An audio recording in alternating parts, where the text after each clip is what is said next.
Capítulo 291.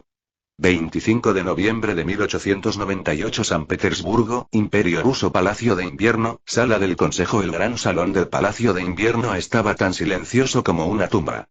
Sus paredes doradas, antaño resplandecientes de orgullo y triunfo, ahora resonaban con el sombrío crujido de botas lustradas y un susurro de decepción. Afuera, la nieve caía sin cesar, escarchando las grandes ventanas del palacio. Dentro, el zar Nicolás II presidía una larga mesa, rodeado de sus ministros de alto rango, asesores militares y miembros del Estado Mayor Imperial.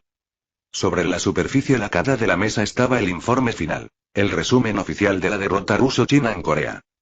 «Los subestimamos», dijo el general Iván Dragunov con rigidez y voz ronca. «Los ameratianos lucharon con tecnología y precisión para las que no estábamos preparados. Sus aeronaves y artillería de largo alcance dominaban todo campo abierto. Y su estructura de mando, eficiente y flexible. Por no hablar de los japoneses, espetó el ministro de Asuntos Exteriores Mijailov, dando un puñetazo en la mesa, lucharon como perros con un hueso. Hace 10 años, los habríamos barriendo como si fueran humo. Ahora nos desangran por los flancos. Y los coreanos, envalentonados como chacales». El silencio volvió a caer. El zar Nicolás II permanecía inmóvil, con el rostro pálido y una expresión indescifrable. Un fuego crepitaba silenciosamente en la chimenea tras él, y su calor se perdía ante la fría tensión de la habitación.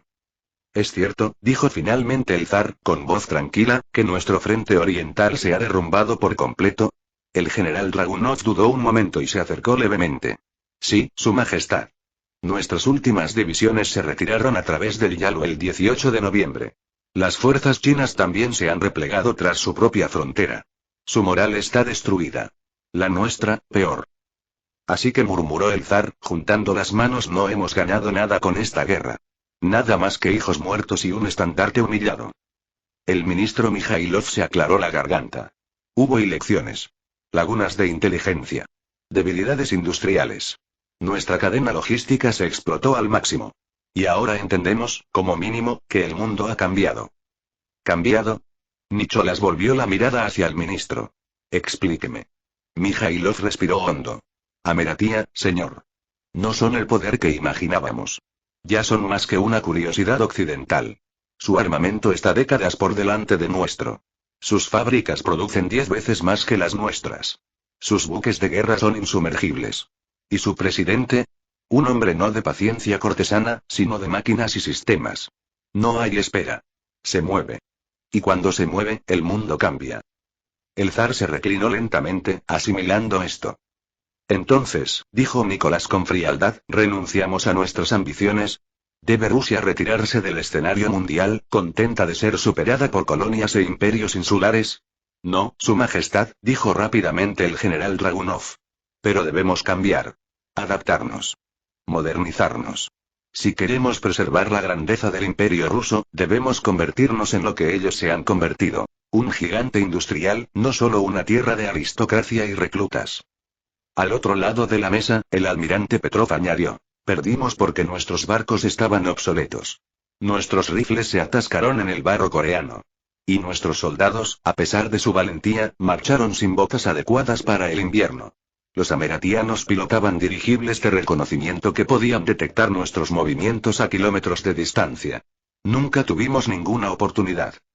El zar entrecerró los ojos. «Entonces, ¿qué propones?» «Reforma total», dijo Dragunov. «Militar, económica, educativa. Debemos cerrar la brecha tecnológica antes de quedarnos rezagados para siempre». «¿Y qué hay de China?», preguntó Nicholas con aspereza. «Nos arrastraron a esto. Yuan Shikai prometió una campaña rápida. Un frente unido. En cambio, nos encontramos soportando el peso de cada batalla importante mientras ellos desangraban nuestras líneas de suministro y se retiraban a la menor oportunidad. No hubo respuesta. Solo un movimiento incómodo». El ministro Mijailov volvió a hablar, ahora con más cautela. «Pekín ha enviado emisarios solicitando diálogo diplomático. Ellos también están conmocionados por esta pérdida. La corte Qin se enfrenta a la inestabilidad. La influencia de Yuan ha menguado y el emperador se muestra cada vez más receloso ante futuros enredos». Nicolás resopló suavemente. «Ellos buscan preservar su trono. Nosotros buscamos preservar nuestro imperio». Se levantó de repente, y todos los que estaban alrededor de la mesa se levantaron con él. Muy bien, declaró el zar. Convoquen a la Duma. Redacten propuestas para la expansión industrial inmediata en Vladivostok y a lo largo del corredor del ferrocarril transiberiano. Y quiero que el Ministerio de Guerra se reorganice dentro de un mes. Nuestra humillación debe convertirse en nuestra forja. Se volvió hacia Petrov. Comienza a diseñar una nueva flota. No escatimes en gastos. Que Ameratia se quede con sus leviatanes de hierro, por ahora. Nosotros construiremos los nuestros más grandes, más fuertes y más rápidos. A Dragunov. Forma una comisión. Estudia las tácticas de combate de los ameratianos y los japoneses. Entrena un nuevo cuerpo de oficiales, no de noble cuna, sino de mérito. Quiero mentes que puedan pensar más allá de la línea napoleónica. Y a Mijailov. Acérquense a Berlín. Si el Kaiser ve los vientos como nosotros, quizá podamos formar algo más fuerte que el silencio. El mundo está cambiando. Seamos la tormenta que sigue. La cámara vibró con un propósito renovado, aunque bajo la energía yacía el silencioso aguijón de la derrota. Rusia había perdido la guerra, pero en la mente de sus líderes, había adquirido una nueva comprensión. Un entendimiento de que el futuro pertenecería a quienes se adaptaran, no a quienes esperaran. 27 de noviembre de 1898 Moscú. Hospital de Guerra Imperial. En una sala nevada, lejos de los salones de mármol del palacio, soldados heridos yacían bajo mantas de lana, con las vendas manchadas y los ojos hundidos. Un sacerdote se movía silenciosamente entre ellos, murmurando oraciones. Se leían en voz alta cartas de sus padres. Una armónica sonaba débilmente en un rincón lejano. El sargento Nikolai Orlov, con la pierna derecha amputada a la altura del muslo, miraba en silencio al techo. Podríamos haber ganado, susurró el joven soldado a su lado. Si nos hubieran dado mejores botas. Mejores rifles. Si el mando no nos hubiera ordenado avanzar sin mapas. Orlov no respondió. ¿Volveremos, verdad? Preguntó el soldado. ¿Algún día? Orlov finalmente giró la cabeza. Su voz era tranquila, pero grave. Algún día. Pero no con las mismas armas. No con los mismos líderes. Y eso fue todo lo que dijo. 1 de diciembre de 1898 San Petersburgo. Gaceta Imperial. La portada tenía un único titular en negrita y letra cirílica. Paz en Oriente. Reformas imperiales a seguir. Debajo, unas líneas más pequeñas explicaban las nuevas directivas del zar. Una iniciativa industrial en las provincias orientales, una ley de modernización naval, la reestructuración del mando militar y nuevas inversiones en infraestructura telegráfica e investigación química. La derrota no fue negada, pero tampoco lamentada. En lugar de ello, fue rebautizada como una dura lección que impulsaría al imperio ruso hacia el nuevo siglo, armado con acero, ciencia y resolución soberana. Y así, mientras la guerra de Corea se desvanecía en el recuerdo, los ecos de la derrota resonaban con claridad en las ciudades rusas, azotadas por la nieve. En aulas, academias militares y astilleros, una nueva generación comenzaba a levantarse, jurando en silencio que la próxima vez que el oso despertara, no volvería de dormir. Y en el corazón de San Petersburgo, bajo cúpulas doradas y salones iluminados con velas, una creencia singular echó raíces entre la élite del imperio. Este no fue el final. Fue solo el comienzo. Capítulo 292. 5 de diciembre de 1898 Tokio, Ministerio de Guerra Imperial. La luz del amanecer se filtraba a través de las ventanas esmeriladas del Ministerio de Guerra Imperial en Tokio, iluminando largos rollos de pergamino y mapas dispersos. El ministro de Guerra, Tanaka Masamune, permanecía de pie cerca de la gran mesa de conferencias, con las manos cruzadas a la espalda, mientras ayudantes y oficiales entraban en la sala. Al fondo, sentado con dignidad imperial y una mirada serena y ardiente, estaba el general Naruto Okada, ahora aclamado como el hombre que lideró al ejército imperial japonés en su guerra moderna más ardua. Un ayudante entró rápidamente, haciendo una reverencia. Telegrama desde Seúl, general. Las fuerzas estadounidenses han comenzado oficialmente la ocupación de Pyongyang. Las unidades chinas se han retirado completamente más allá del río Yalu. El general Caldwell ya ha declarado asegurado el frente norte. Un murmullo recorrió la habitación. Okada tomó el telegrama, examinando su contenido con serena precisión. Se acabó, entonces, murmuró, más para sí mismo que para los presentes. Por fin. El ministro Tanaka dio un paso al frente. Pronto se firmará la paz formal. He recibido confirmación de nuestra misión diplomática en Pekín. La corte Qin está sumida en el caos. Sus generales propios se niegan a realizar más operaciones ofensivas. El embajador ruso también ha sido retirado de Corea. Han terminado. Okada respiró hondo. Y así ganamos, no solo el campo de batalla, sino también nuestro lugar en el futuro de Asia. Tanaka ascendió. Tomará tiempo. Habrá reconstrucción. Pero por primera vez en nuestra historia, Japón no está detrás de las potencias occidentales, sino a su lado. Hemos demostrado nuestra valía. El general Okada se giró hacia la mesa, donde aún había mapas de la península sujetos con marcadores y banderas enemigas.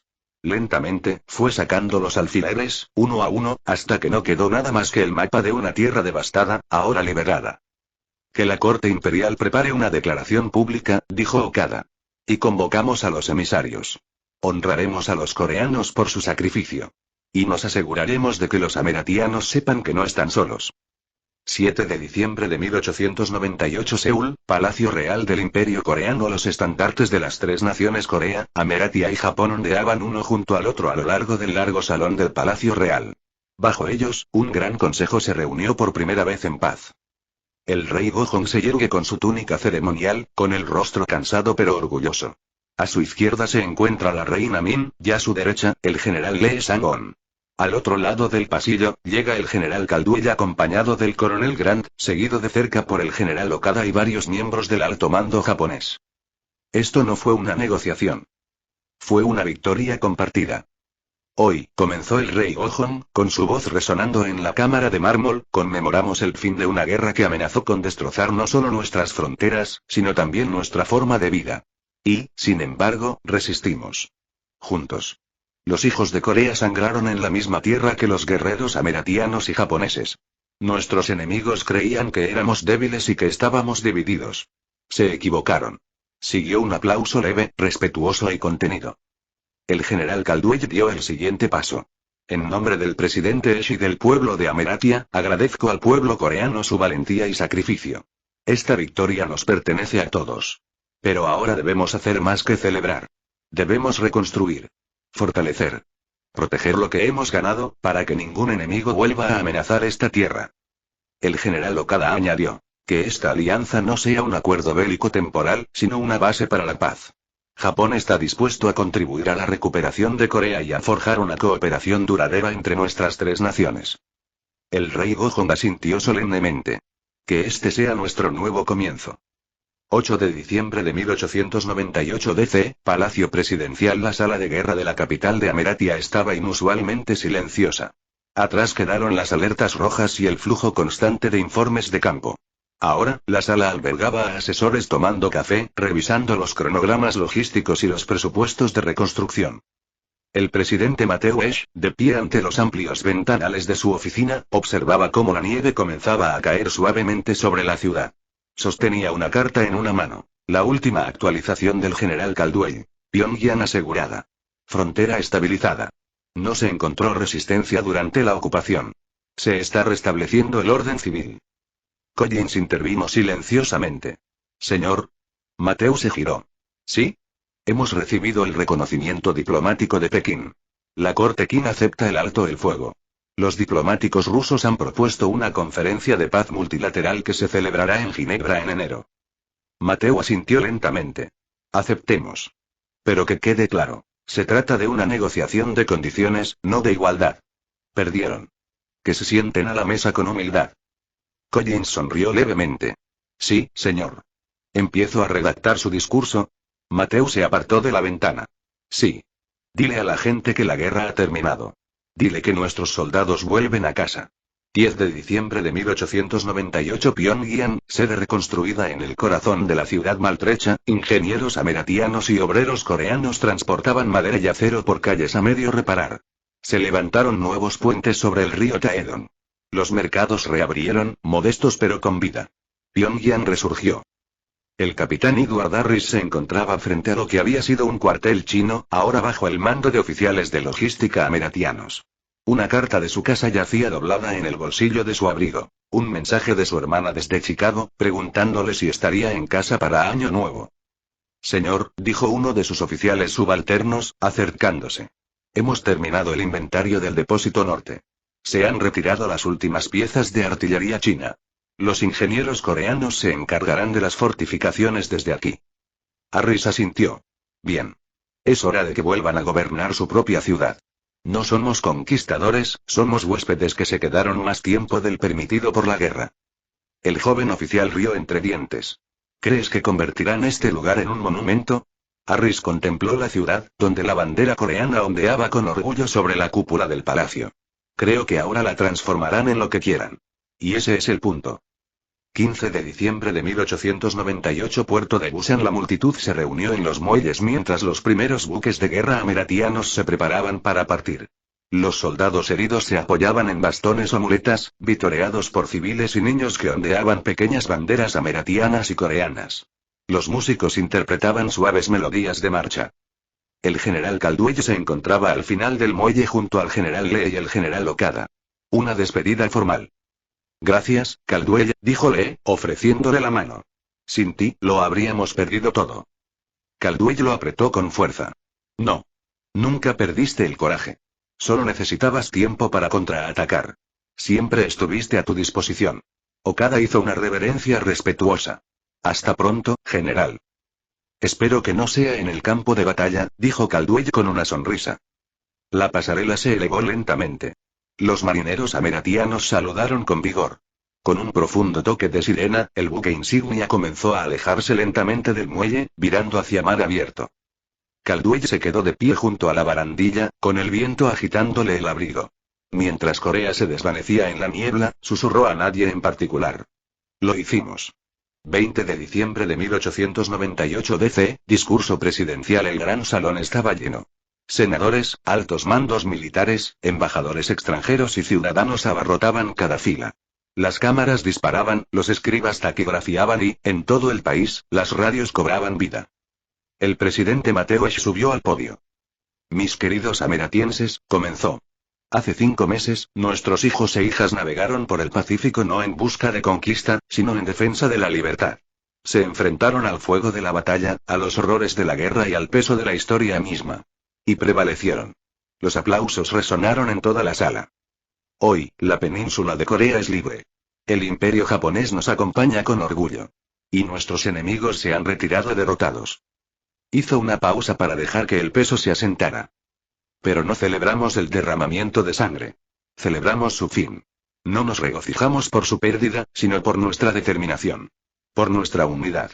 Por la promesa de que el siglo XX no será gobernado por la tiranía, sino por naciones lo suficientemente valientes como para luchar por la paz. Él levantó la mano. Que esta sea la última guerra que peleemos. Pero que todas las naciones lo sepan. Si la guerra vuelve a estallar, Ameratia estará preparada. Se oyeron aplausos atronadores. En todo el país, las fábricas hicieron sonar las campanas. En cada plaza, las familias se reunieron, llorando, vitoreando, abrazándose. La guerra había terminado. Y una nueva era había comenzado. Capítulo 293. 3 de enero de 1899 Seúl, Cámara de la Asamblea Real. El sol invernal proyectaba rayos pálidos a través de las altas vidrieras de la Cámara de la Asamblea Real, iluminando los intrincados patrones del suelo pulido. Aunque la guerra había terminado hacía casi un mes, las heridas que dejaron, tanto visibles como invisibles, aún latían por todo el imperio coreano. Pero hoy no era un día de luto. Era un día de ajuste de cuentas. Un día de reconstrucción. El rey Gojong se sentó en el estrado elevado, flanqueado por la reina Min y su asesor militar de mayor confianza, el general Lee Sang-on. Los ministros de Finanzas, Infraestructura y Defensa se reunieron abajo, junto con asesores extranjeros de Ameratia y Japón. Entre ellos, sentado con serena solemnidad, se encontraba el coronel Grant, a quien el general Caldwell había dejado para servir como enlace militar de Ameratia durante la reconstrucción. La guerra ha terminado, comenzó el rey Gojong con voz fuerte pero desgastada. Pero su sombra persiste sobre nuestras tierras. Aldeas incendiadas. Puentes derrumbados. Familias destrozadas. Y aún así, resistimos. Se puso de pie y dio un paso al frente. Este consejo se reúne no para detenerse en las glorias del pasado, sino para forjar el futuro. Que el recuerdo de nuestros sacrificios nos guía mientras construimos una Corea que nunca más sea vista como débil ni dividida. Murmullos de asentimiento resonaron en la sala. La reina Min apoyó una mano firme en el brazo del rey. Ha llegado el momento, dijo en voz baja pero clara, de una nueva visión. Una Corea moderna, fuerte, soberana e ilustrada. El general le dio el siguiente paso. Nuestro ejército demostró su valor, pero nuestro equipo estaba anticuado y nuestra industria era deficiente. Los japoneses marchaban con botas hechas en Nagasaki. Los estadounidenses trajeron rifles de Chicago y acero de Subic. Debemos tener lo mismo. Debemos fabricar el nuestro. El ministro Yi, encargado del desarrollo industrial, ascendió. Ya hemos comenzado los planos para reabrir las fundiciones de Incheon y ampliar el arsenal de Gyeongseon. Con el asesoramiento de los ingenieros de Ameratian, podremos producir rifles modernos para finales de año. El coronel Grant se puso de pie respetuosamente.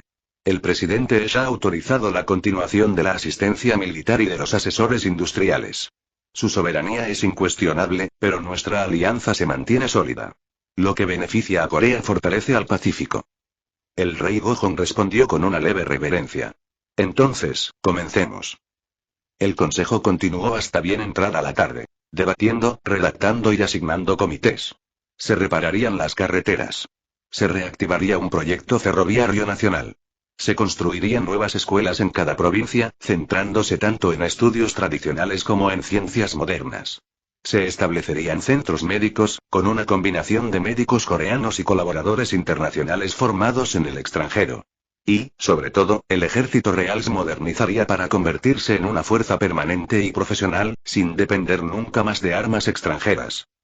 Afuera, en las calles de Seúl, reinaba un ambiente cauteloso pero esperanzador. Las banderas ondeaban al viento y los niños jugaban cerca de los soldados que regresaban del norte. En los mercados, los comerciantes coreanos hablaban de inversión, estabilidad y paz. Por primera vez en años, el futuro ya no parecía un sueño lejano.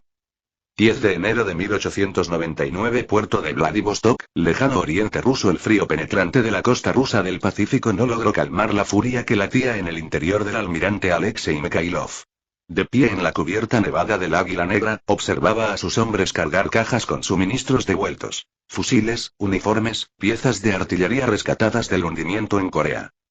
Detrás de él, un oficial subalterno se acercó con cautela. Almirante, mensaje del ministerio. Ha sido llamado a San Petersburgo para un informe. Información, murmuró Mikhailov. Quieren culpar a alguien. El oficial dudó. Hay rumores y de reestructuración.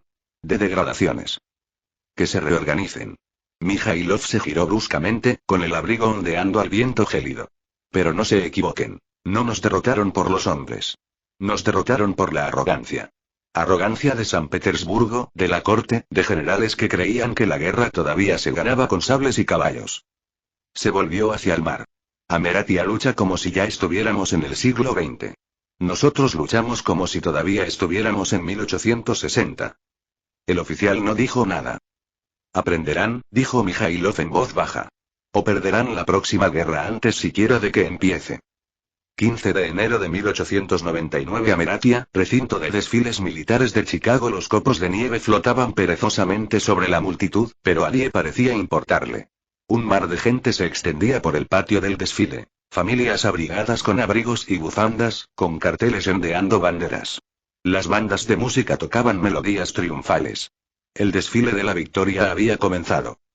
A la cabeza de la procesión estaban los veteranos que regresaban de las divisiones de infantería séptima y 11ª, con las botas lustradas, los uniformes impecables y el rostro estoico mientras marchaban bajo el arco que llevaba las palabras. De regreso a casa desde Pyongyang. El capitán Edward Harris marchaba cerca del frente, con el rifle colgado al hombro. Vio a su hermana entre la multitud, saludando frenéticamente desde detrás de la línea. Por primera vez en meses, sonrió. Tras él avanzaban las unidades de artillería ameratianas, antaño desplegadas en la península de Corea, ahora recibidas con un estruendoso aplauso. En la retaguardia llegaban trenes de suministros, caballos e ingenieros. No todos habían regresado a casa. Pero para quienes sí lo habían hecho, este momento era un recuerdo imborrable. Desde la plataforma central, el presidente Mateusz observaba en silencio. Ya había pronunciado su discurso. Ahora simplemente observaba a sus soldados regresar a casa. A su lado se encontraban varios enviados extranjeros. Coreanos, japoneses, incluso un observador cauteloso de Gran Bretaña. Todas las miradas estaban puestas en Ameratia, no como colonizadora, sino como una potencia que había forjado el rumbo de todo un continente sin reclamarlo. ¿Y ahora qué? Preguntó un enviado en voz baja. Mateu no apartó la vista del desfile. Ahora esperamos. Y nosotros lideramos. 20 de enero de 1899 Pekín, ciudad prohibida. Dentro de los antiguos salones de la ciudad prohibida, la corte Qin permanecía en un silencio atónito. La emperatriz viuda Cixi observaba la lista de reparaciones de guerra presentada por el embajador ameratiano. No fue un castigo. Fue una humillación. No se había conquistado el territorio, pero sí el orgullo. La influencia del imperio Qin sobre Corea había terminado. Su alianza con Rusia se había roto. Y su ejército, antaño temido, había demostrado no estar preparado para la guerra moderna. No más excusas, dijo finalmente con voz fría. No más mentiras. Comiencemos las rellenas. Derribemos las viejas banderas. Si no nos modernizamos ahora, nos quedaremos atrás para siempre. Los burócratas hicieron una reverencia. La guerra había terminado. Pero había comenzado una nueva raza, una que ningún imperio podía permitirse perder. Capítulo 294. 1 de febrero de 1899 Ginebra, Suiza. Conferencia Internacional de Paz. La nieve cubría los tejados del casco antiguo de Ginebra mientras los carruajes llegaban uno tras otro al Hotel du Palais. En el interior, bajo techos encimadados adornados con filigrana dorada, las grandes potencias mundiales se habían reunido, no para declarar una guerra, sino para ponerle fin formalmente. La sala de conferencias de paz era una gran cámara de paredes de caoba oscura y amplios ventanales con vistas a los Alpes. Los delegados de todas las naciones beligerantes permanecieron sentados en silencio mientras se les presentaban los documentos finales. En la mesa central se sentaba el presidente Mateusz de Ameratia, flanqueado por dos altos funcionarios. Frente a él, Lord Ivan Golenishev del Imperio Ruso y el ministro Zhang Mingyuan de la corte Qin. Entre ellos, la mesa parecía más larga de lo que era, llena no solo de tinta y pergamino, sino también de orgullo, rencores y consecuencias tácitas. También estuvieron presentes observadores del Reino Unido, Francia, Alemania e incluso del Imperio Otomano. Aunque no participaron en el conflicto, todos observaban atentamente. El futuro se estaba forjando en esta misma sala. El presidente Esch golpeó la madera pulida con los nudillos una vez y luego habló con un tono tranquilo y sereno. Que quede constancia. Esta paz no se impone a punta de pistola, sino que se gana con el sacrificio de los soldados, la resiliencia de las naciones y la innegable voluntad de los pueblos libres. Es hora de dejar atrás la guerra y construir algo mejor. Lord Ivan avanzando con lentitud y diplomacia. Rusia reconoce su extralimitación estratégica. Aceptamos las condiciones. Zhang Mingyuan, cansado y visiblemente envejecido por meses de agitación, simplemente respondió. El Imperio Qin firmará. Solo pedimos que se respete nuestra soberanía en el futuro. El presidente Esch lo miró fijamente a los ojos. Mientras se usa con responsabilidad, ministro, así será. A las 10:44 horas del 1 de febrero de 1899 se firmó el Tratado de Ginebra. La guerra había terminado oficialmente. 5 de febrero de 1899 Gyeongseong, Seúl, Imperio Coreano. En las calles de la capital, las celebraciones resonaban en todos los distritos. Las banderas coreanas ondeaban con orgullo en los balcones, y los escolares marchaban en formación, ondeando pequeños banderines y cantando canciones patrióticas. Las campanas repicaban desde las torres recién restauradas, e incluso las antiguas academias confucianas, antaño reticentes a la modernización, abrieron sus puertas para una procesión ceremonial. El general Lee Sang-on se encontraba en el balcón de la Real Academia Militar, observando a un batallón de cadetes desfilar bajo sus pies. La mayoría eran demasiado jóvenes para luchar, pero no demasiado jóvenes para recordar. ¿No es extraño?, le dijo en voz baja al ministro Choi, que estaba a su lado. Luchamos en una guerra para dejar de ser marionetas. Y ahora, aquí, somos libres. Pero aún parece que apenas estamos empezando. El ministro Choi se ajustó las gafas. Eso es porque la libertad no es un trofeo, general. Es una tarea. El general asintió lentamente. Y una que no podemos permitirnos descuidar. El rey Gojong había declarado el 5 de febrero como feriado nacional, el día de la restauración. Sería recordado no solo como el día en que se afirmó la independencia de Corea, sino también como el inicio del nuevo siglo coreano. Dentro del palacio, el rey celebró una ceremonia más discreta.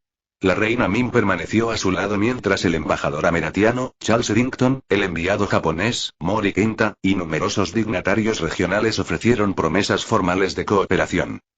Ya no había bayonetas en la habitación. Solo palabras, tinta y manos abiertas. 10 de febrero de 1899 Tokio, Palacio Imperial. El emperador Yoshihito leyó la copia traducida del Tratado de Ginebra en silencio casi absoluto. A su alrededor se encontraban miembros del Genro y altos mandos militares, incluido el general Okada. Al terminar, dobló el documento y lo depositó con cuidado sobre la mesa lacada. Japón ha demostrado su valía, dijo finalmente. No solo ante Occidente, sino ante nosotros mismos. No hubo aplausos ni vítores. Solo leves gestos de respeto. Luchamos no como vasallos. No como discípulos de potencias extranjeras. Sino como sus iguales. Okada hizo una profunda reverencia. Los hombres no se inmutaron, Su Majestad. Lucharon con honor. El emperador Yoshihito miró hacia la amplia ventana que daba al sol naciente. Honrémoslos no solo con ceremonias, sino con acciones. Iniciemos el programa de reconstrucción imperial. Ferrocarriles. Escuelas. Armerías. Usemos lo que hemos aprendido. Preparémonos no para otra guerra, sino para la permanencia. El ministro Tanaka intervino a continuación. ¿Y nuestra postura internacional, señor? La mirada del emperador se endureció. Ameratia no es nuestro amo, pero es nuestro amigo. Corea, que ya no es nuestro campo de batalla, es ahora nuestro vecino. Que la diplomacia crezca donde antes se cruzaban espadas. Dicho esto, la sala se inclinó al unísono. 14 de febrero de 1899 DC, Ameratia. Oficina del presidente. El día de San Valentín en la capital fue más frío de lo habitual, pero Mateusz apenas lo notó. Estaba sentado solo en su oficina, revisando un informe del Departamento de Reconstrucción de Ameratia. Se programó la desmovilización de miles de tropas. Se estaba enviando nueva ayuda a Seúl y Pyongyang. Se programaron negociaciones comerciales con Tokio. Y lo más revelador de todo, el Congreso había presentado un proyecto de ley bipartidista para establecer formalmente un acuerdo de defensa del Pacífico con Japón y Corea. Collins tocó una vez y entró. Señor, el general Caldwell está al teléfono. Pregunta por su visita a Seúl. Mateo levantó la vista. Dile que estaré allí el mes que viene. Sin hacer ruido. Sin desfiles. Sin discursos. Solo y un paseo por la ciudad. Collins sonrió. Le gustará. Mateo se recostó en su silla. La gente de allí no nos pidió ayuda. Pero aún así lucharon junto a nosotros. Les debo más que solo papeleo. ¿Algo más, señor? Mateo hizo una pausa y luego miró por la ventana la bandera ameratiana que ondeaba sobre la cúpula del Congreso. Díganle a la prensa que esta es la última vez que hablo públicamente sobre la guerra. El capítulo está cerrado. Que el próximo presidente lo reabra, si es necesario. Collins dudó. ¿Y si estalla otra guerra? Mateo se puso de pie. Que Dios los ayude. Porque no volveremos a pelear con los mismos chicos. 25 de febrero de 1899 Pyongyang, Corea del Norte. En las ruinas de lo que una vez fue una ciudad devastada por la guerra, los niños jugaban ahora a la sombra de los andamios y las nuevas construcciones. Los vendedores ambulantes se alineaban en las calles, ofreciendo sopa, carbón y banderitas. Se instalaban líneas eléctricas en la plaza de la ciudad. El timbre de una escuela sonó por primera vez en años. El capitán Edward Harris había decidido quedarse como asesor militar, no porque tuviera que hacerlo, sino porque quería ver el lugar reconstruido con sus propios ojos. Se encontraba a las puertas de un nuevo hospital, construido con suministros ameratianos y mano de obra coreana. Médicos coreanos formados en Manila ahora recorrían los pasillos. Dentro, civiles heridos y exsoldados recibían atención, sin importar en qué bando habían luchado. Buenos días, capitán, dijo la enfermera Park, una mujer coreana con un marcado acento y un ingenio más agudo. Buenos días, dijo Harris con una sonrisa cansada. No hubo disparos anoche. A eso le llamo progreso. Ella se rió. Eso es porque los chicos con rifles ahora usan cascos y cargan ladrillos. Miró calle abajo, donde un antiguo cráter de artillería había sido rellenado con hormigón. Dijeron que en ese lugar se planeaba construir un parque. Se plantarían cerezos en primavera. Mientras caminaba por la calle, Harris pasó junto a un muro conmemorativo en construcción. En lo alto ondearían tres banderas: la coreana, la estadounidense y la japonesa. La gente todavía discute sobre quién ganó realmente, comentó un joven ingeniero cercano. Harris se detuvo y se volvió hacia él. No importa. ¿Por qué no? Porque nadie perdió. Capítulo 295. 2 de marzo de 1899 Washington, D.C. Residencia East Capitol Hill. El aroma a pan caliente y café negro inundaba la cocina mientras la luz del sol se filtraba por las ventanas con cortinas de encaje, bañando la mesa del desayuno con un tono dorado. La guerra había terminado. Se habían arriado las banderas, los rifles habían regresado a las armerías y el presidente Matthew Esch, por primera vez en casi un año, se despertó no con telegramas, informes ni llamadas urgentes a la puerta de su oficina, sino con los suaves ronquidos de su hijo de 4 años, despatarrado en su lado de la cama. Arthur murmuró soñoliento, apartándole un rizo suelto de la frente. Amigo, me estás destrozando las costillas. Arthur no se movió. Agarraba un caballo de juguete de madera en un brazo y usaba las costillas de su padre como almohada, completamente satisfecho. Una risita silenciosa se escucha desde la puerta. Matthew levantó la vista y sonriendo. Amber estaba allí, con un sencillo vestido de mañana color crema, su cabello castaño rojizo recogido en una trenza suelta sobre un hombro. En su cadera estaba Sofía, de 2 años, mordisqueando una galleta y agitándola como un cetro. Amber irritando. Te dije que se colaría. Se metió en nuestra cama alrededor de las 2 de la mañana. Dijo que oyó tambores. Matthew se incorporó con cuidado, procurando no molestar demasiado a Arthur. Pobrecito. Seguro que soñó con el desfile del centro ayer. Se acercó y se inclinó para darle un breve beso en la sien a Matthew. Paja. El desayuno está listo. Antes de que se enfríe o Sofía se lo vuelva a dar al gato. No le doy de comer, dijo Sofía con orgullo, mientras las migas salían volando de sus mejillas cubiertas de galletas. Claro, rió Mateo. Solo que cada mañana se te cae la mitad del desayuno al suelo. 20 minutos después, todos estaban sentados a la mesa de la cocina. Una olla de huevos revueltos, pan de maíz recién horneado, espinacas con mantequilla y rodajas de manzana llenaban la mesa. Amber le sirvió café a Mateo y té a ella, mientras Arthur masticaba alegremente un trozo de pan de maíz, todavía sosteniendo su caballo de juguete con los dedos cubiertos de almíbar. Papá, dijo Arthur con la boca llena de comida, ¿la guerra ya terminó por completo? Mateo hizo una pausa, con el tenedor a medio camino de la boca. Sostuvo brevemente la mirada de Amber, quien se acercó levemente. No era la primera vez que Arthur preguntaba. Sí, amigo, dijo Mateo con dulzura. Se acabó. Se acabaron las marchas y los cañonazos. Todos se van a casa. Incluso los soldados. Arthur masticó pensativo. ¿Disparaste a los malos? Las cejas de Amber se levantaron ligeramente. Mateo irritado con paciencia. No, no tuve que hacerlo. Ayudé a quienes sí lo hicieron. Y les ayudé a dejar de pelear cuando llegó el momento. Arthur ascendió con sabiduría. El tío Caldwell disparó a los malos. Amber se rió. Creo que al general Caldwell le gustaría saber que ahora es el tío Caldwell. ¿Puedo ser general? Preguntó Arthur con los ojos muy abiertos. Solo si terminas tus espinacas, respondió Amber sin dudarlo. Arthur gimió, desanimándose un poco. Mateo se recostó en su silla, bebiendo café a sorbos. La casa olía a sol, a pan de maíz caliente y a un ligero aroma a jabón de ámbar. Tras meses de despachos, tiendas de campaña y mapas manchados de café y sangre, esta escena silenciosa parecía de otra vida. Y, sin embargo, era la vida por la que había luchado todo este tiempo. Más tarde esa mañana, la familia Esch se abrigó y caminó hasta el Parque Lincoln, a solo unas cuadras. La nieve se había derretido casi por completo, dejando solo parches de pasto mojado y aceras cubiertas de aguanieve. Arthur llevaba su pequeño gorro de lana con orejeras, Sofía estaba abrigada con un abrigo demasiado grande con una cinta rosa colgando detrás de ella, y Amber llevaba una canasta de picnic llena de sándwiches, mantas y papel para dibujar. El parque estaba lleno de familias. Algunas lanzaban pelotas a los perros emocionados. Otras guiaban a sus hijos por los senderos, aún flanqueados por montones de nieve derretida.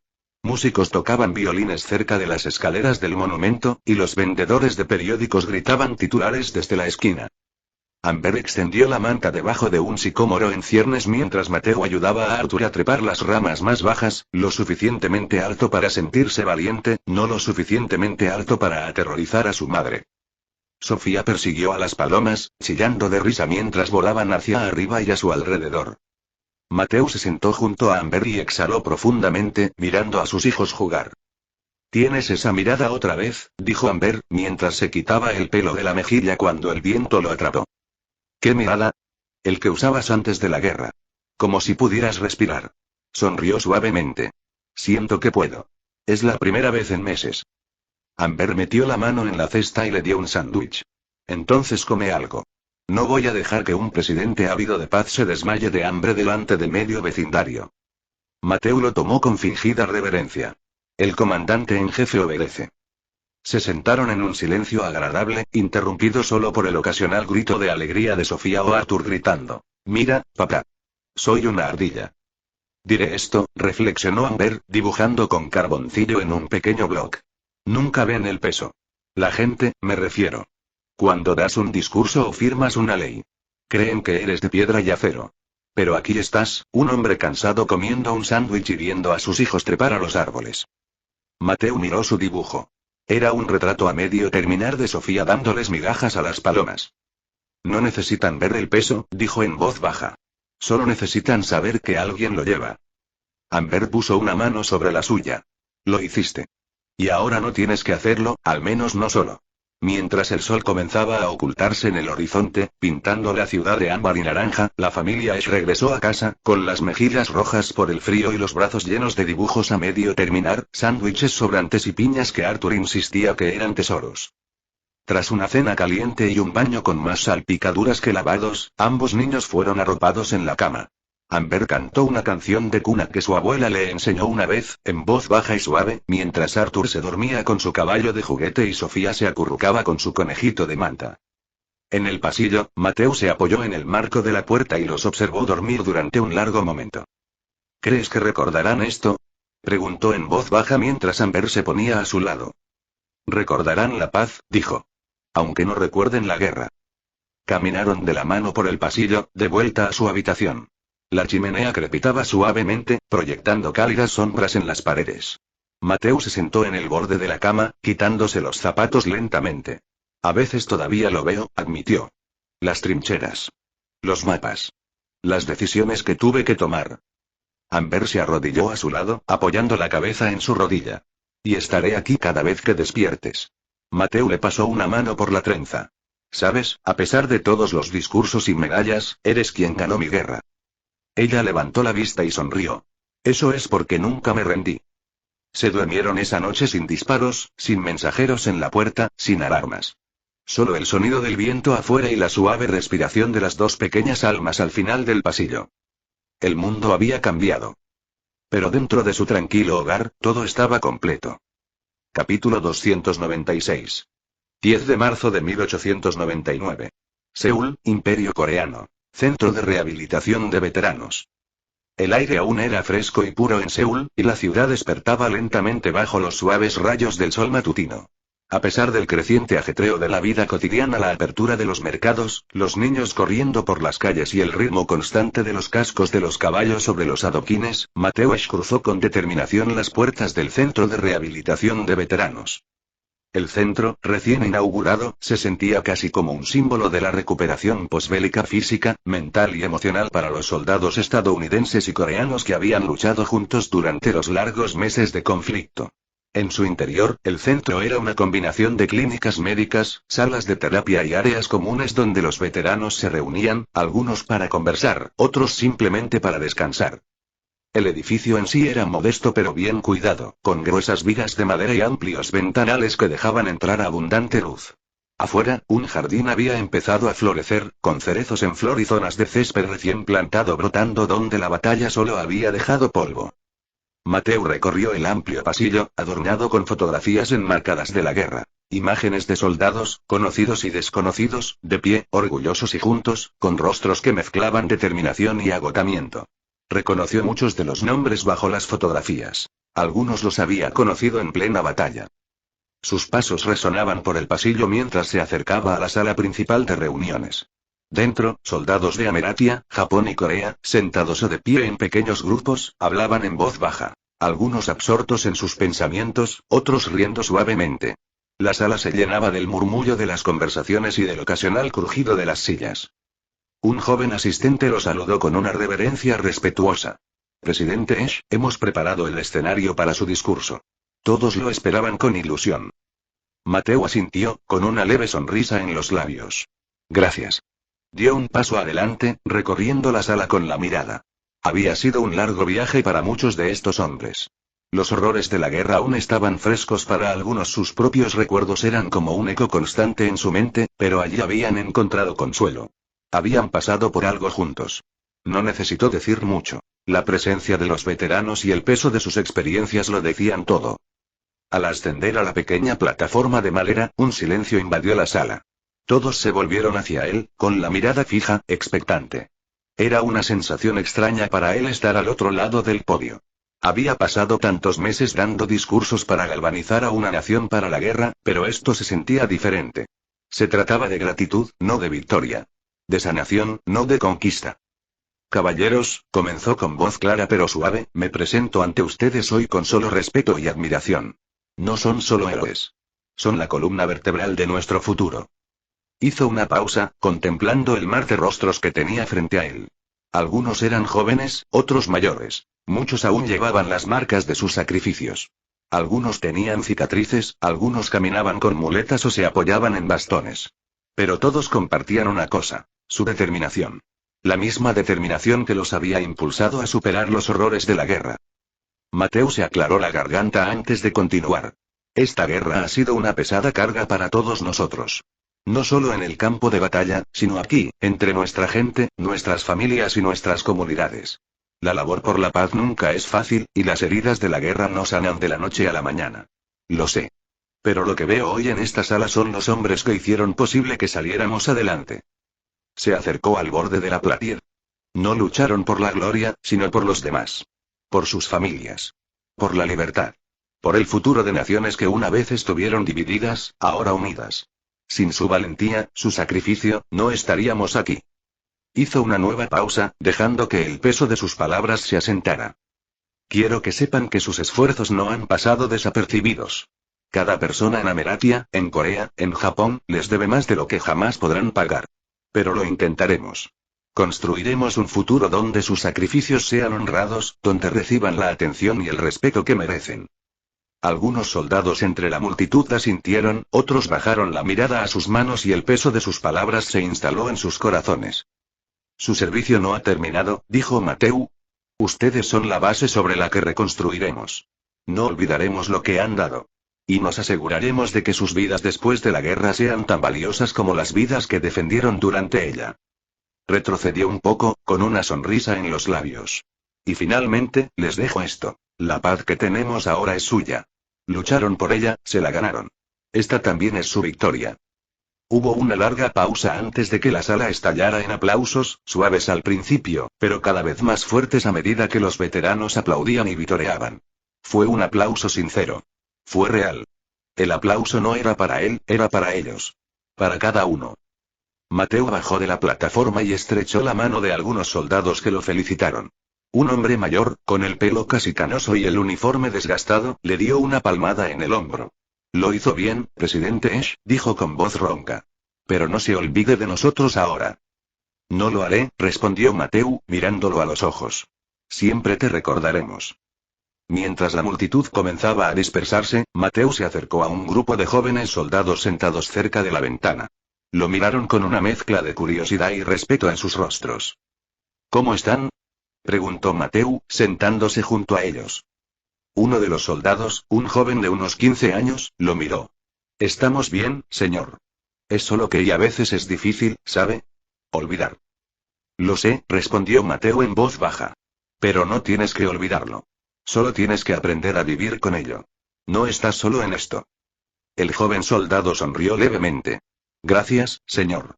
Eso significa mucho para mí. Mientras Mateu se levantaba para marcharse, sus ojos recorrieron la sala una vez más. Los veteranos se reunían, hablando en voz baja. Algunos ya planeaban su futuro.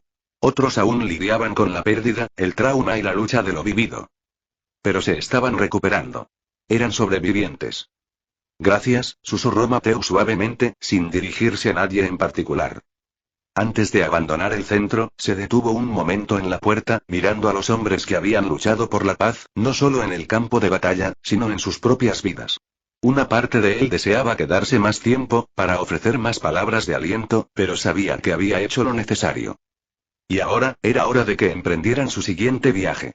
Uno de sanación. Uno de reconstrucción. 10 de marzo de 1899, Washington, después de Cristo. Residencia East Capitol Hill. El suave murmullo de voces llenaba el aire mientras Mateo estaba sentado en el sofá de la sala, con su esposa, Amber, y sus hijos cerca. El peso del discurso del día aún le rondaba la cabeza, pero allí, en la comodidad de su hogar, podía apartarlo momentáneamente. Amber estaba jugando una partida de damas con Arthur, su hijo de 4 años, quien le contaba con entusiasmo a su madre sobre un nuevo juego que había aprendido de uno de sus amigos en la escuela. «Estás haciendo trampa». Arthur rió entre dientes mientras Amber hacía un movimiento astuto, sonriendo con picardía. «Solo estoy jugando con más inteligencia que tú, eso es todo», respondió Amber, levantando una ceja. Sofía, su hija de 2 años, caminaba con dificultad por la sala, con sus piececitos repiqueteando suavemente sobre el suelo de madera. Se detuvo para tirar de la manga de su padre, sosteniendo un papel arrugado con un dibujo a lápiz. «¿Qué pasa, Sofía?», preguntó Mateo sonriéndole. «Guau, papá», dijo Sofía, con las palabras un poco arrastradas, pero llenas de emoción. Mateo tomó el dibujo de sus pequeñas manos. Era un intento infantil de dibujar una casa, un árbol y lo que parecía un sol con demasiados rayos. «Qué bonito, cariño». «Gracias». Sofía sonrió y luego salió corriendo, sin duda para encontrar algo más que ocupara su energía.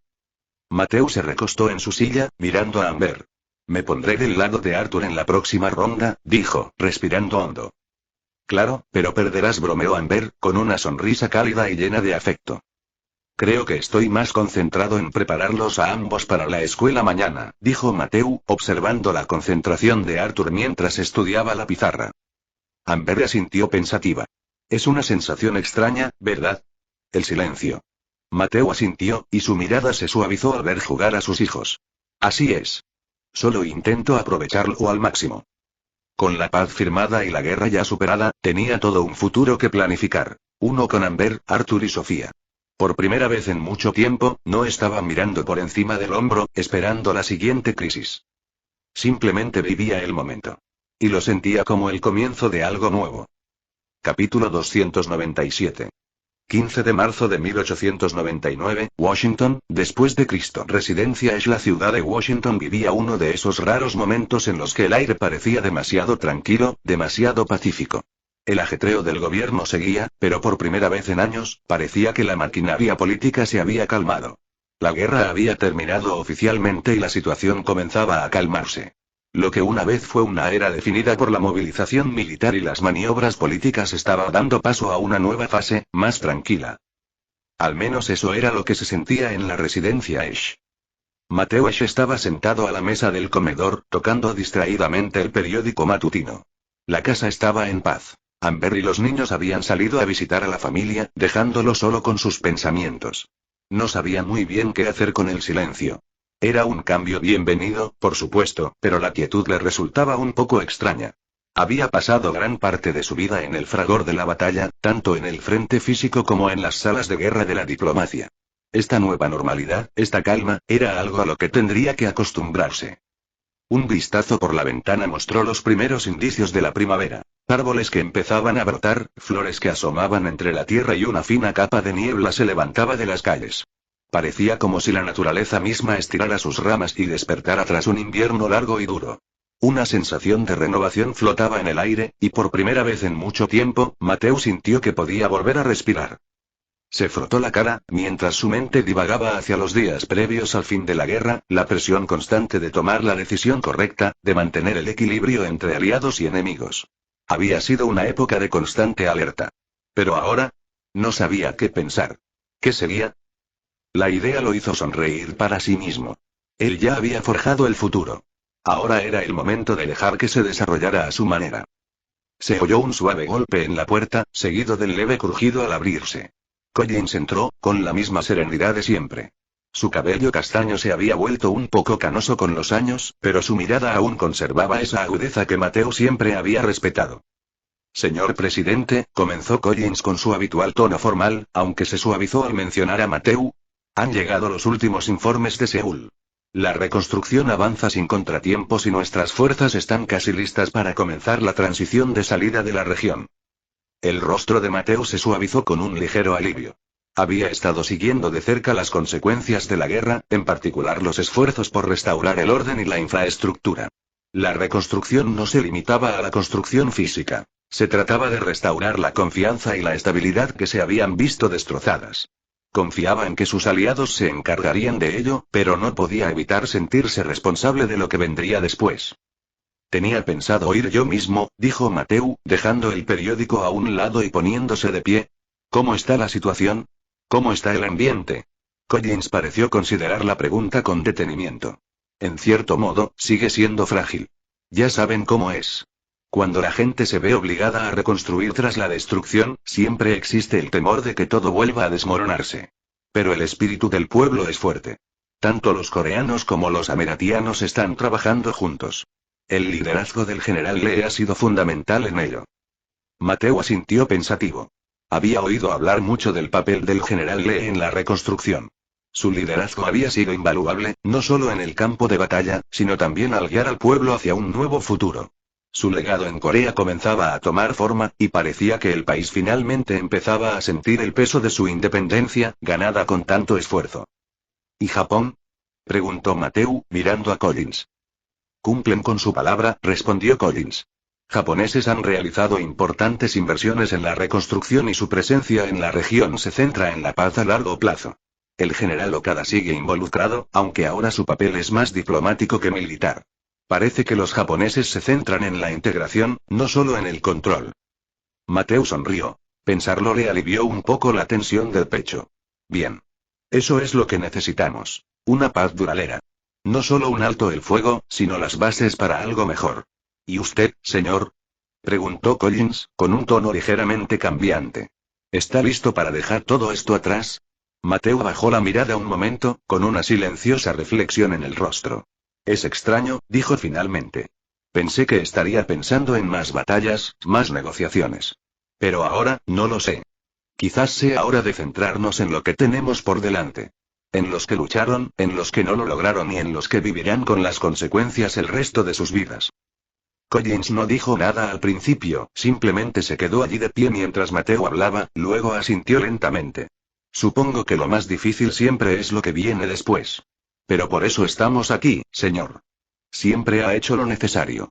Ahora se trata de asegurar que la paz se mantenga. Mateu lo miró con determinación. Sí. Y eso significa asegurarnos de que no solo hagamos promesas. Tenemos que cumplir. Esa tarde, Mateu dio un paseo corto por el barrio, paseando por las calles arboladas que empezaban a resguardarse del frío invernal. Sus pensamientos se desviaron de la política y la estrategia hacia algo más personal. Amber. Arthur. Sofía. No los había visto mucho en las últimas semanas. El peso de la guerra lo había alejado de ellos, de su familia, y sabía que necesitaba reconectar, pasar tiempo con ellos, centrarse en su futuro. Su familia también había pasado por lo peor, aunque no habían luchado en el frente. Les debía esta vez. Esta paz. Tomó una decisión. Al llegar a casa, pasaría la noche con ellos, sin trabajo ni informes, solo con su familia. Su hijo Arthur, de 4 años, estaba fascinado con todo lo que se movía. Barcos, caballos, trenes, cualquier cosa con ruedas o pezuñas. Mateu llevaba tiempo prometiéndole a Arthur un viaje al muelle, y hoy cumpliría esa promesa. Al regresar a casa, encontró a Amber en el jardín, agachándose para ayudar a Sofía a recoger una hoja caída. La vista le conmovió. Amber levantó la vista y sonrió al verlo acercarse. Sus ojos reflejaban la misma calidez serena que siempre le transmitía. Mateu dijo en voz baja, irguiéndose. ¿Qué tal tu día? Ha estado tranquilo, dijo, acercándose y dándole un beso en la frente. Pero he tomado una decisión. Hoy llevaremos a los niños a una pequeña aventura. Ella arqueó una ceja y su sonrisa se profundizó. ¿Una aventura? Un paseo por el paseo marítimo. Arthur ha vuelto a preguntar por los barcos, y le prometí que iríamos a verlos. Miró a su hija, que ahora estaba de pie junto a él, con un pequeño ramo de flores silvestres en la mano. ¿Vienes también, Sop? Sofía asintió solemnemente, ofreciéndole el ramo. Para ti, papá. Mateu rió suavemente y se arrodilló para aceptar el regalo. Gracias, mi dulce niña. Me encanta. Amber rió suavemente y le tomó la mano. Bueno, asegurémonos de no olvidar nada. Zapatos, chaquetas, algo para picar para el paseo. Hizo una pausa y lo miró con una sonrisa juguetona. Pero no puedes ir sin tu abrigo. Todavía hace frío afuera. Mateo sonrió. Trato hecho. El paseo hasta el muelle fue tranquilo. El aire fresco traía consigo los sonidos de la ciudad y el zumbido lejano de los barcos en el puerto. Arthur corría delante, preguntando con entusiasmo por los barcos que veía a lo lejos, mientras Sofía, de la mano de Mateo, señalaba cada ave y flor que veía en el camino. Amber caminaba a su lado. Su conversación era tranquila pero significativa. Hablaron del futuro, planes para su hogar, para sus hijos y para el futuro de Ameratia. Cuando llegaron al borde del puerto, los ojos de Arthur se abrieron de alegría mientras corría hacia los muelles, mirando los barcos que se mecían suavemente en el agua. Ahí están, papá. Los barcos. Exclamó, tirando de la manga de Mateo. Mateo sonrió y se agachó a su lado. Sí, lo son. ¿Quieres acercarte? Arthur asintió con entusiasmo y juntos caminaron por el muelle. El sonido del agua contra la madera bajo sus pies se sumaba a la tranquilidad del momento. Mientras estaban allí, observando los barcos, Mateo respiró hondo. Había paz ahora. Paz verdadera. La que había luchado, no solo en guerras, sino en su corazón. Su familia estaba allí. El mundo avanzaba y, por una vez, podía ver el horizonte sin temer la próxima tormenta. ¿Crees que siempre será así? Preguntó Amber con voz suave, de pie a su lado. No lo sé, dijo Mateo en voz baja, rodeándola con el brazo. Pero me aseguraré de que así sea. Por todos nosotros. Permanecieron juntos, observando a sus hijos mientras exploraban, y por primera vez en mucho tiempo, Mateo se sintió contento. La paz había llegado no solo a las naciones, sino también a su corazón. Capítulo 298. 2 de abril de 1899 Shanghái, China. El clamor de las grúas y el traqueteo del acero resonaban en los muelles de Shanghái. El aire estaba impregnado de un intenso olor a humo de carbón y agua salada mientras los barcos de vapor, con la audaz insignia de la corporación Nesh, descargaban su carga. Docenas de cajas con las etiquetas equipo agrícola de precisión, componentes telegráficos y herramientas de topografía hidráulica fueron izadas cuidadosamente sobre carros de espera. Pocos fuera de los equipos de suministro conocían el verdadero contenido. Rifles de cerrojo, cañones de campaña de retrocarga y telégrafos inalámbricos avanzados. Equipo militar de vanguardia para una región que se adaptaba rápidamente a la guerra moderna. Dentro del Hotel Astor House, enclavado tras paredes de roble oscuro y cortinas de terciopelo, el ministro Zhang Mingyuan de China se sentaba frente a Daniel Reaves, director ejecutivo de la división de Asia Oriental de Esh Corporation. Reaves era un hombre alto y serio, de unos 45 años, con el cabello rubio pálido peinado pulcramente hacia un lado y una profunda arruga entre las cejas, fruto de años de negociación de contratos de suministro a través de fronteras inestables. El ministro Zhang bebió lentamente su té oolong. Señor Reaves, los envíos de su empresa han sido invaluables para nuestros esfuerzos de modernización. Nuestro nuevo ejército ahora se ejercita con rifles que rivalizan con los de las potencias europeas. Pero debo advertirle. Sus entregas no han pasado desapercibidas. Los británicos y los rusos cada vez desconfían más de nuestro rápido crecimiento. Reaves ofreció una sonrisa cortés y neutral. Ministro Zhang, Esh Corporation es una entidad comercial. No influimos en la política exterior. Respondemos a las necesidades. Y su gobierno ha sido un cliente muy fiel. Zhang levantó una ceja pero no dijo nada, quitando su té nuevamente. Somos conscientes de las sensibilidades internacionales, continuó Reaves, y el presidente Esh nos ha ordenado que garanticemos el equilibrio en nuestras alianzas. China no es la única que recibe nuestro apoyo. Corea y Japón también se benefician. Zhang suspiró. Sí, lo sé. Ese es precisamente el problema. 10 de abril de 1899 Seúl, Imperio Coreano. En la plaza de armas central de Gyeongseong, el ejército imperial de Corea realizó ejercicios con renovado vigor. Las filas de soldados se movían con precisión sincronizada, con sus uniformes impecables y una formación impecable. El chasquido de los disparos de fusil resonaba nítidamente en el aire matutino mientras los hombres practicaban disparos de salva con los nuevos fusiles de cerrojo suministrados por Esh. Desde la sombra de un pabellón decorado, el general Lee Sang-on observaba en silencio. Su mirada penetrante seguía cada movimiento, observando la disciplina, la formación y la moral. A su lado estaba el coronel James Whittaker, enlace militar de la división de entrenamiento de la corporación Esh. Sus tropas han logrado un progreso notable, general, dijo Whittaker, cruzándose de brazos. La integración de las señales inalámbricas y la artillería moderna ha transformado por completo su perfil estratégico. Lee asintió. Le debemos mucho al apoyo de Ameratian. Pero andamos por un camino estrecho. La modernización nos fortalece, pero también nos somete a escrutinio. Whittaker asintió. La paz se logra mediante la fuerza, señor. Ese es el lema de la corporación Esh. Y creemos que una Corea fuerte es clave para el equilibrio en la región. Lee entrecerró los ojos levemente. Ojalá los demás lo vean igual. 18 de abril de 1899 Tokio, Ministerio de Guerra Imperial. Dentro de la gran sala del Consejo del Ministerio de Guerra, la tensión bullía bajo una calma ceremonial.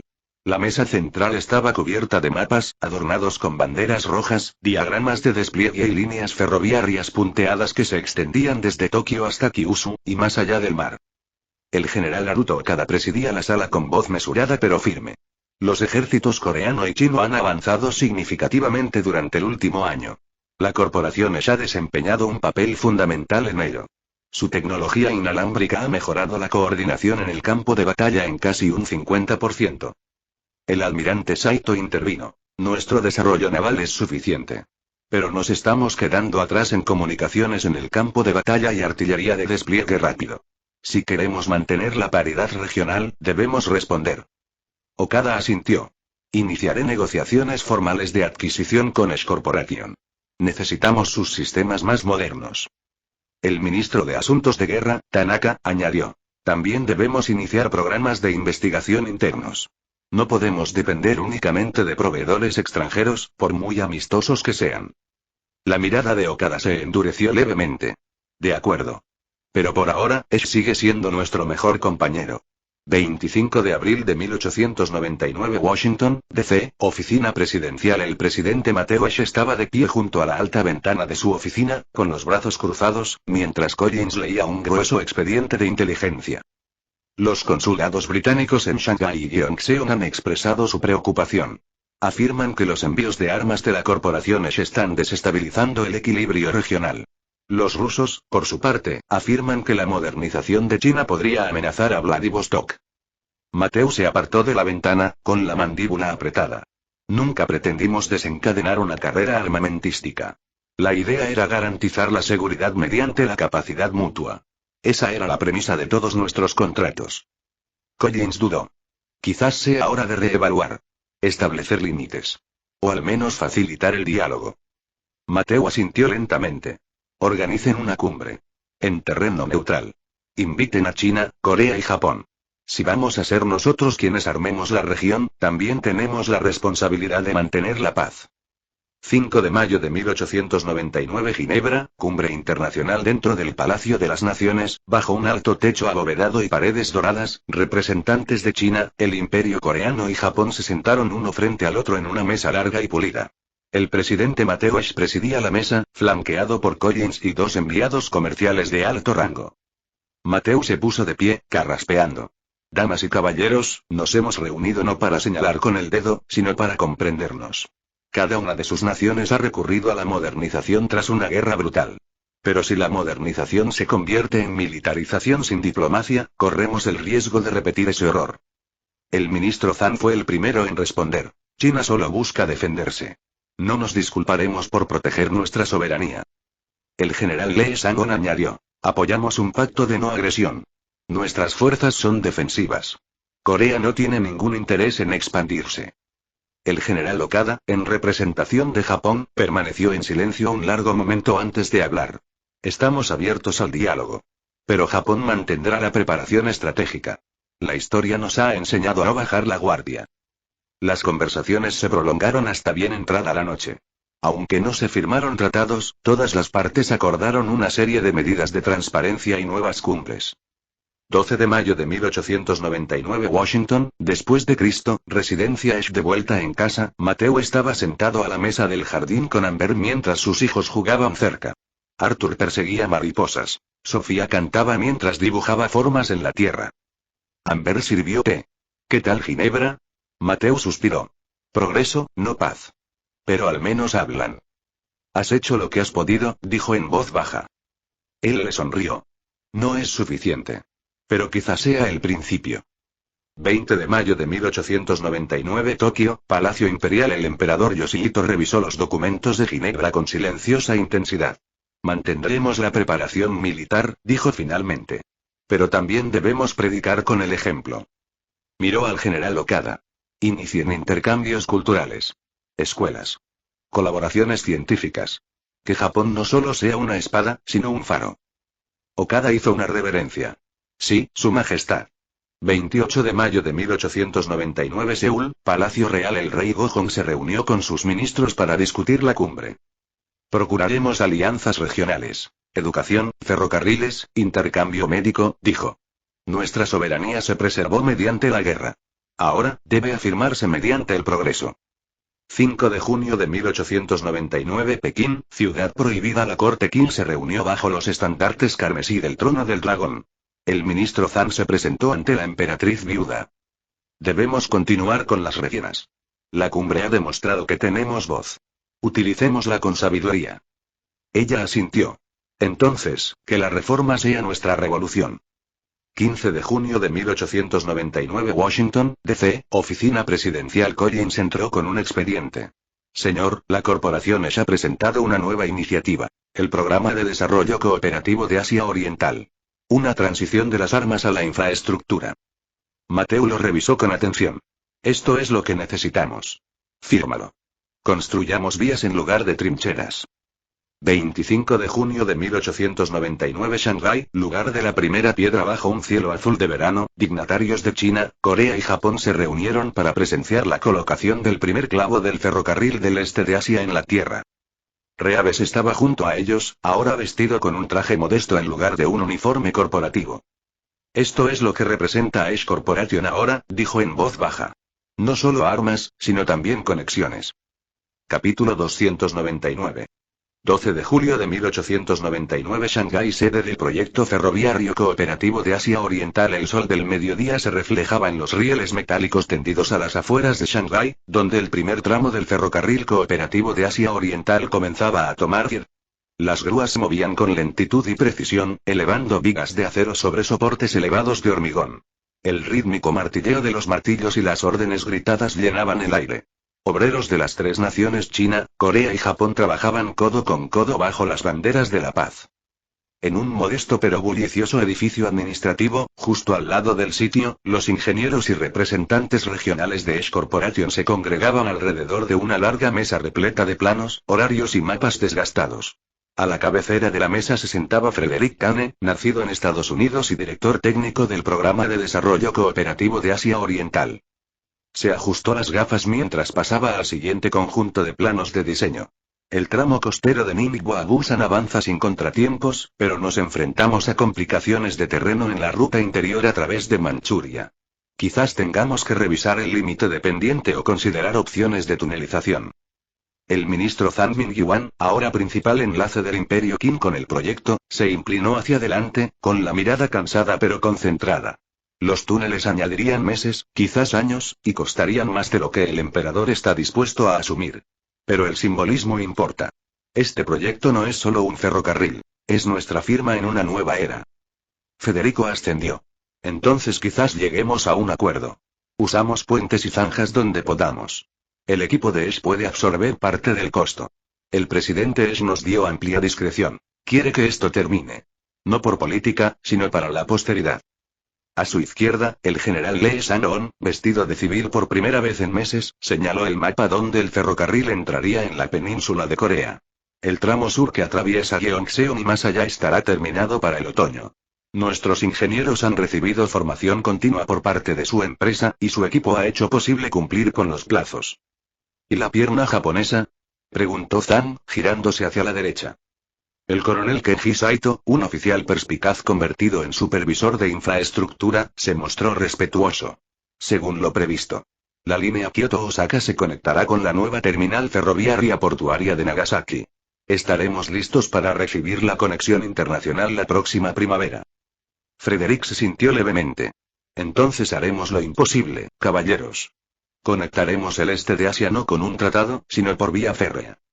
20 de julio de 1899 Gyeongseong, Seúl, oficina local de la corporación Esh. En medio del agradable bullicio de la capital recién reconstruida, los coreanos habían liderado la reconstrucción urbana.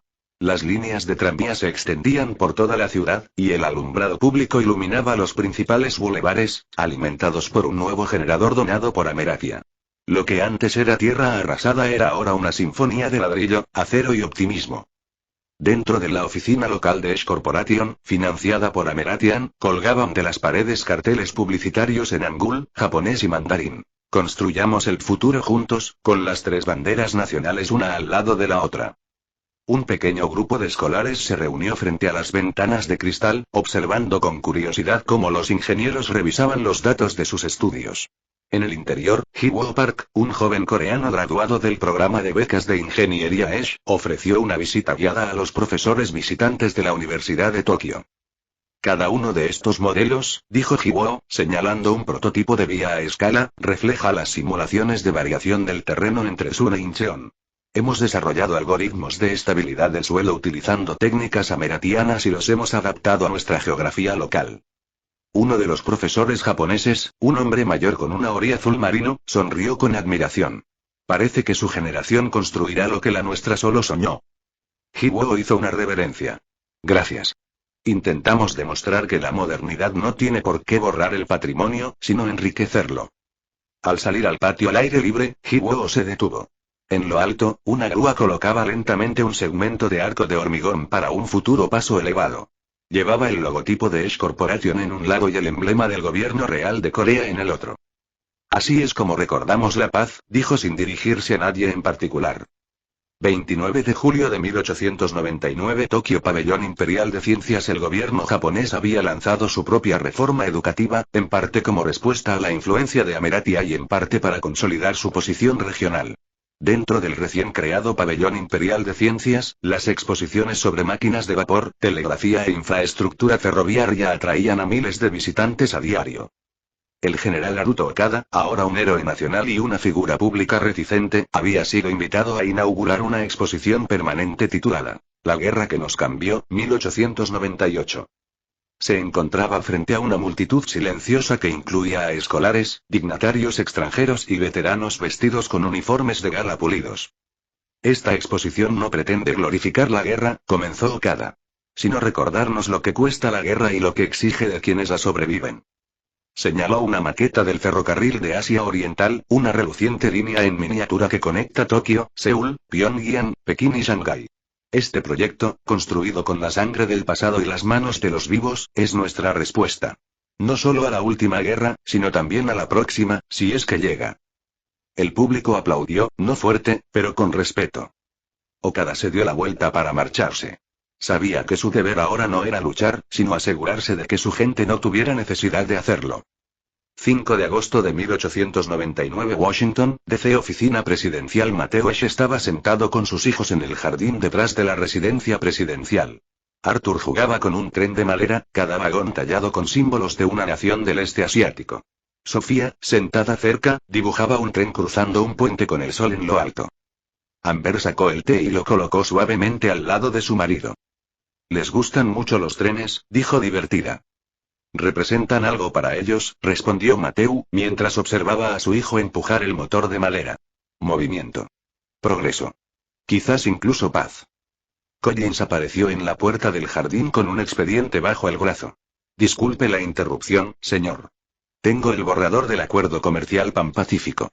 Corea y Japón ya han dado su aprobación». Mateo se levantó y tomó el expediente. «Estamos construyendo algo más grande que la guerra. Tiene que perdurar». «¿Asistirás a la inauguración en Pyongyang el mes que viene?», preguntó Collins. Mateo sonrió. «Sí. No como presidente. Solo como alguien que prometió que lo cumpliría». 20 de agosto de 1899 Pyongyang. Obras de construcción de la gran estación. La nueva terminal central de Pyongyang estaba casi terminada.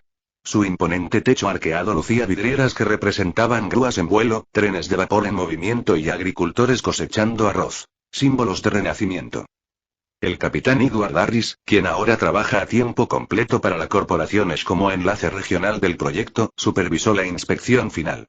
Estuvo junto al general Lee, el coronel Saito y el ministro Zhang, aliados improbables, ahora camaradas de paz. Una pancarta colgaba en el aire, esperando a ser desplegada. En letras grandes se leía: «Un continente unido. Un ferrocarril, un futuro». El silbido de un tren resonó en la distancia. La primera locomotora ceremonial que se acercaba desde Seúl, decorada en blanco y oro. Al llegar, un niño con uniforme escolar le ofreció un solo billete. ¿A dónde?, preguntó Harris divertido. El niño sonrió. A donde sea que vaya. Harris le devolvió la sonrisa. Buena respuesta. Y con eso, el mundo siguió adelante, sobre rieles forjados por la guerra y reutilizados por la esperanza. Capítulo 300. 5 de julio de 1899 al este de Nanjing, China. Un silbido resonó en los campos de arroz. Los rieles de acero recién instalados brillaban bajo el sol de verano mientras el primer tren de construcción del ferrocarril de Asia Oriental avanzaba lentamente y con estrépito por un tramo de prueba cerca de Nanjing. Decenas de obreros chinos, junto con ingenieros de Corea y observadores técnicos de Japón, vitoreaban al paso de la locomotora.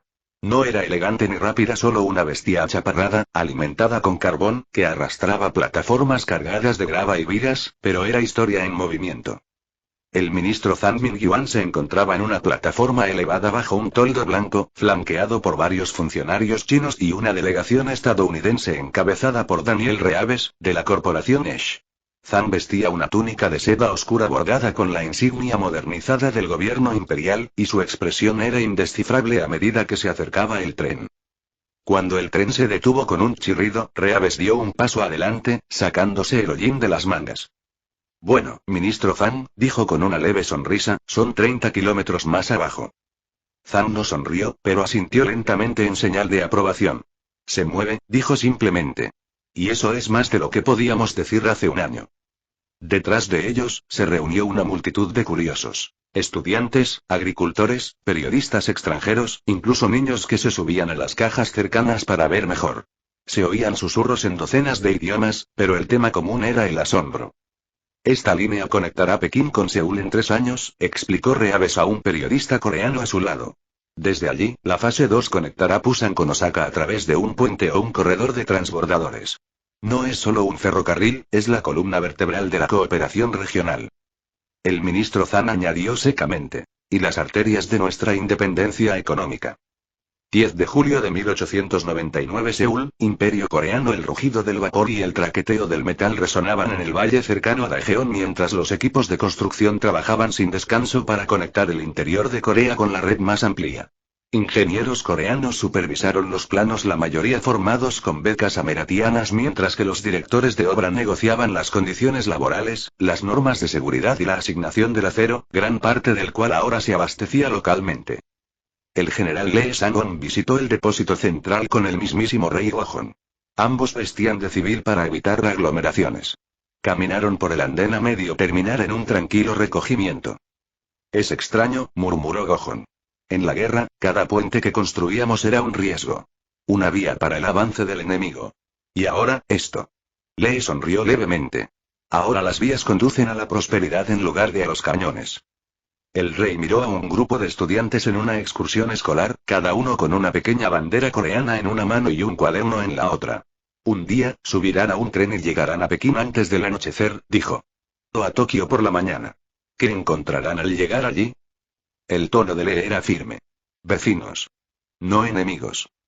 15 de julio de 1899 Tokio, Colegio Técnico Imperial. En un aula luminosa, llena de polvo de tiza y olor a tinta, los estudiantes estudiaban minuciosamente los esquemas de la ampliación costera del ferrocarril de Asia Oriental. Mapas de niveles de marea, elevaciones de túneles y logística marítima estaban esparcidos por cada escritorio. No eran cadetes militares. Eran los futuros ingenieros de Japón. El profesor Keisuke Taniguchi se situó al frente de la clase, señalando un esquema dibujado a mano de una propuesta terminal de ferry en Shimonoseki. Esto, dijo, golpeando el papel, no es solo un muelle. Es nuestro apretón de manos con el mundo. Hizo una pausa, observando la sala. Puede que el Tratado de Ginebra haya puesto fin a la guerra, pero el Tratado del Acero, el ferrocarril y el conocimiento, así es como se mantendrá la paz. Usted, más que cualquier general, garantizará el futuro de Japón. Una joven al fondo levantó la mano. Profesor, ¿cree que el imperio chino seguirá cooperando? Taniguchi sonrió. Solo si los tratamos como iguales. Como socios. Se giró para escribir 2 palabras en la pizarra. Equilibrio y confianza. 20 de julio de 1899 Washington, D.C., Oficina Presidencial. El presidente Mateo H. se encontraba en su oficina rodeado de mapas y diagramas del ferrocarril de Asia Oriental. Collins entró con noticias recientes del sector y de varios periódicos internacionales. Un titular decía: al este por el acero, los rieles que podrían salvar el Pacífico. Mateo se recostó y se frotó los ojos. ¿Sabes?, le dijo a Collins, cuando financiamos esta iniciativa, pensé que tardaríamos una década en acordar la ruta. Han avanzado más rápido de lo que esperábamos. Collins dejó un memorando sobre el escritorio. Porque hay más en juego que nunca. Estos países aún recuerdan lo fácil que puede ser la paz. Los ferrocarriles no son solo transporte, son un seguro. Mateo hojeó las páginas. Tarifas de carga, integración de estaciones, estandarización lingüística, todo lo que un tratado de guerra jamás tuvo. Collins asintió. Y aquí está el truco, señor. El comercio a lo largo del corredor coreano-japonés ha aumentado un 32%. Se están construyendo centrales eléctricas a lo largo de la nueva red. Las tasas de alfabetización están aumentando porque los libros de texto se mueven más rápido que los soldados. Mateo miró por la ventana. El Potomac brillaba bajo el sol de la mañana. A veces, las mejores batallas son las que no libramos. 22 de julio de 1899 Pyongyang, Corea del Norte. En una ciudad antaño reducida a cenizas y escombros, una nueva estación de tren se alzaba orgullosa cerca del corazón de la capital. Su fachada de piedra blanca ostentaba la inscripción trilingüe: Unidad a través del progreso. El capitán Edward Harris regresó a la ciudad que había ayudado a liberar casi un año antes. Esta vez, vestía un traje limpio en lugar de uniforme. Subió a la plataforma con silenciosa reverencia. El alcalde Choi lo saludó con cariño.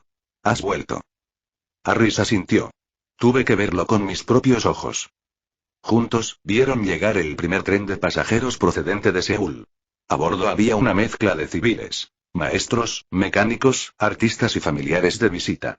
Por primera vez en la historia reciente, no llegaban como refugiados ni evacuados, sino como viajeros. Un niño pequeño tomó de la mano a su madre mientras subían a la plataforma, contemplando los imponentes arcos que los cubrían. ¿Es aquí donde ocurrió la guerra?, preguntó con inocencia.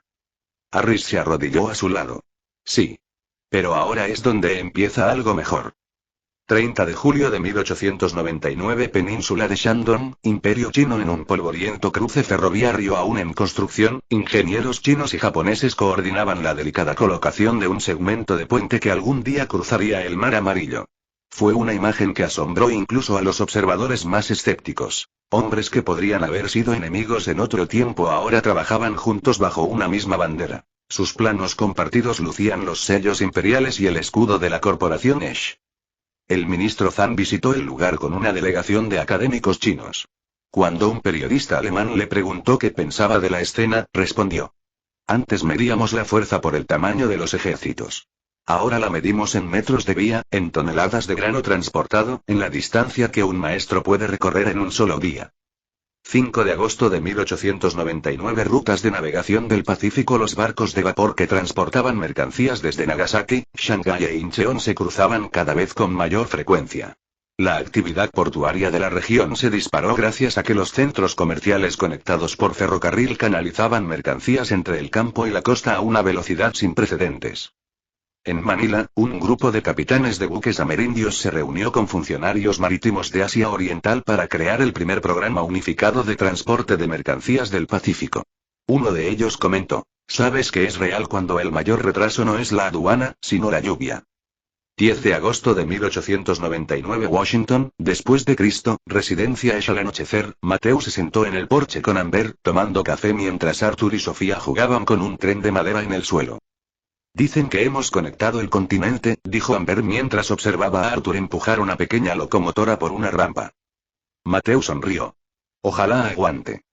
Amber apoyó la cabeza en su hombro. No solo ganaste una guerra, Mateo. Ayudaste a construir el camino que podría evitar la próxima. Exhaló lentamente. Sigamos poniendo vías entonces. Y así, mientras los rieles de acero se extendían a través de un continente antaño desgarrado por la rivalidad, se produjo un milagro silencioso. La paz se mantuvo, no solo gracias a tratados, sino gracias al ritmo compartido de los motores, el transporte de mercancías y los sueños comunes de naciones que finalmente se pusieron en movimiento, juntas. Y hasta aquí el vídeo. Si te gustó, no olvides dejar tu me gusta. Suscribirte y activar la campanita para que no te pierdas ningún contenido. Cuéntame en los comentarios qué te pareció y si te gustaría ver el siguiente vídeo u otra novela. Gracias por acompañarme y nos vemos pronto con más.